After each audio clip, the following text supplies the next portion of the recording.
Elle est à plat. Oh, elle est crevée. Bon, bah, je crois qu'il va falloir la changer. Hein. C'est parti.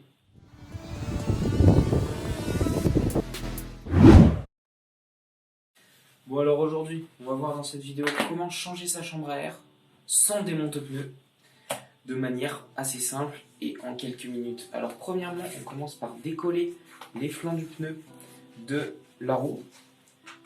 On peut un peu jouer avec la valve pour aider à décoller ces flancs du pneu. Ça, c'est important, cette première phase, pour pouvoir enlever le pneu sans démonte-pneu. Voilà. Et c'est là qu'on va devoir faire appel à un petit peu de poigne et un certain coup de main. Donc, moi j'aime bien la mettre, voilà, mettre la roue comme ça sur mon buste. Et là, hop, je viens tirer sur le pneu pour essayer de le faire passer par-dessus la jante. C'est pas toujours facile, il y a des roues avec lesquelles c'est plus dur que d'autres. En général, les modèles assez récents sont plus faciles. On est sur un sprint final. Ah, c'est bon. Ah, ça donne chaud quand même. Là, je vais pas vous cacher que ça donne chaud. Et c'est bon, j'ai réussi à l'avoir, donc il faut vraiment... Je vais essayer de vous montrer un peu. Donc là, il faut venir pincer comme ça vers le haut et rabattre vers soi. Vous voyez? On pince vers le haut comme ça et on le ramène comme ça. On vient enlever, hop, la tringle du pneu sur tous les côtés. Voilà, comme ça.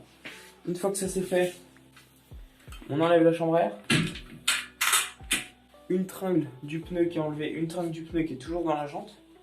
Alors ça peut être intéressant de venir voir où est-ce que ça a crevé pour pas que ça recrève directement. Donc là pour ça je vous invite à mettre la main dans le pneu comme ceci et à venir faire tourner votre roue en mettant la main dans le pneu pour voir s'il n'y a pas une épine ou un quelconque corps étranger qui serait rentré. On procède à cette vérification, c'est important.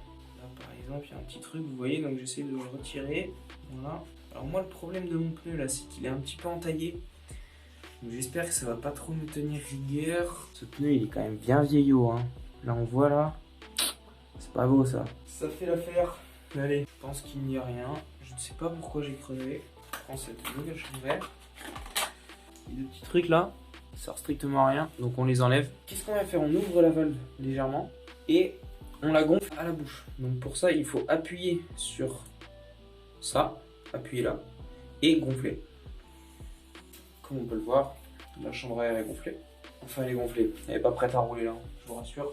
On vient rechercher le trou de la valve sur la roue, ce trou là, ici, dans lequel donc on vient mettre la chambre à air. Alors la chambre à air, regardez, on la passe premièrement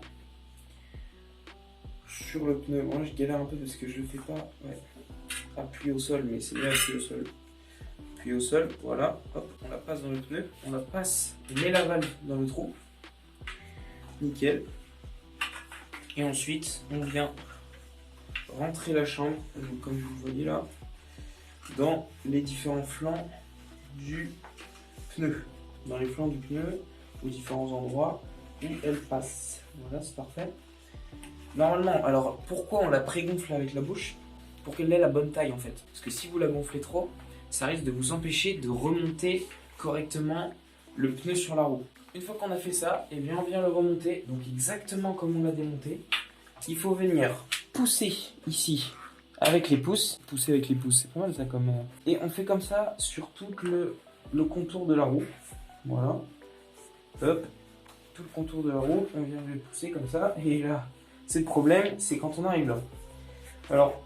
Je l'ai fait avec la valve ici, mais ça a peu d'importance normalement sur le montage du pneu. J'aime bien quand même ne pas mettre le dernier morceau avec la valve. Alors pour la valve, il faut la remonter pour que vraiment le pneu puisse venir se caler dans les flancs de la roue. En fait, il faut essayer de caler la tringle du pneu au centre du diamètre de la roue, d'accord? On vient bourriner comme ça pour essayer de remonter le pneu dans la jante. Donc là vous voyez qu'il me manque plus grand chose hein, comme vous pouvez le remarquer.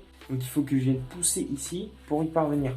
Alors surtout ne jamais le faire avec un démonte-pneu, sinon on risque de pincer la chambre à air. Et en fait il faut y aller vraiment petit à petit. Voilà, hop c'est bon, on l'a passé, c'est monté, on est prêt, il n'y a plus qu'à gonfler. Donc je prends ma pompe, je prends ma roue et là tu gonfles. Là je sens que je fais la muscu. je me sens fort. Quand on gonfle, des fois ça fait clac, des fois pas. En fait, donc c'est les tringles du pneu qui vont à nouveau s'écarter. Vous vous souvenez au début quand on a démonté la chambre à air, il a fallu sortir la tringle du pneu, de la décoller, fallait la décoller. Bah là c'est pareil. Là, quand on la gonfle, en fait ça vient la recoller. Bon, c'est pas vraiment collé, c'est écarté disons. Comment gonfler vos pneus? Moi je pèse 70 kg environ, 7 barres et demie environ, pour avoir un gonflage à peu près optimal. Ça après, si je me prends vraiment pas la tête, c'est mes roues d'entraînement. On n'a plus qu'à les rouler en fait. On se retrouve une semaine après avoir changé la chambre à air de mon pneu et j'ai crevé. À cause de quoi? Je vous l'avais eu, une petite patate qu'il y avait dans le pneu. Donc ça va être le bonus de cette vidéo. La chambre à air a complètement explosé. Donc on va rechanger la chambre à air et placer une petite subtilité dans le pneu parce que là le pneu, le problème c'est qu'il est encore en état roulable en fait. Donc j'ai pas envie de le jeter étant donné qu'un pneu ça coûte quand même 35 €. Donc qu'est-ce que je vais faire? Je vais mettre une petite pièce de scotch dans le pneu. Je l'avais déjà fait en fait. J'ai déjà mis un scotch à l'intérieur. Il y a une entaille dans mon pneu. Ici, pour boucher ce trou, deux options. La première, c'est de venir recoudre à cet endroit-là. Recoudre le pneu pour avoir un fil et une aiguille. Ce que je n'ai pas. Donc je vais essayer de venir mettre du scotch. Donc je l'avais déjà fait. En mettant 2 petites couches de scotch, mais ça n'a pas tenu bien longtemps. Et j'ai trouvé un ticket de caisse. Et je trouve que c'est assez costaud, franchement. Je le sens bien. Donc je vais le mettre comme ça. Là je l'ai plié, ça fait une épaisseur quand même conséquente. Je vais le scotcher bien sûr. Et cette fois, j'espère que ça va tenir. Donc là j'ai ma petite pièce de ticket de caisse. J'espère que ma proprio elle a pas YouTube. Là elle serait pas très contente. Je pense de voir ma roue sur son lit. Donc là il y a mon petit ticket de caisse que je viens scotcher. C'est ça le vélo aussi, la mécanique c'est ça, c'est un peu de débrouillardise, c'est un peu d'innovation. Là donc il y a du scotch avec le ticket de caisse en dessous. Donc je l'ai mis un petit peu sur la tringle, donc voilà, ça dépasse un peu. Donc bon j'espère que ça va fonctionner, je vous dirai. Et franchement mon ticket de caisse, il est costaud le ticket de caisse, hein. Je vais vous montrer ça. On le voit, il sort un peu. Là, le ticket de caisse. Et là, le bout de scotch qu'on avait mis sur le bord de la tringle, il est là. Franchement, j'ai de l'espoir.